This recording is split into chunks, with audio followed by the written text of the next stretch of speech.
তোমারে কিন্তু আল্লাহর কাছে ফিরতে হবে।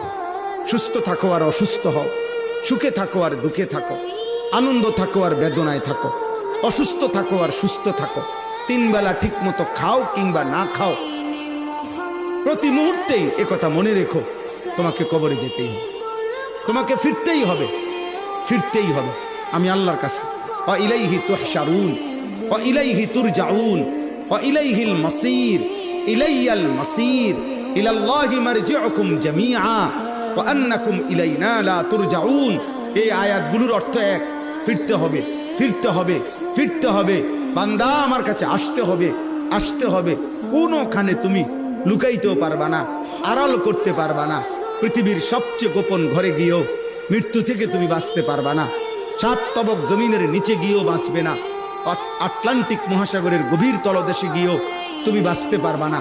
হিমালয় পর্বত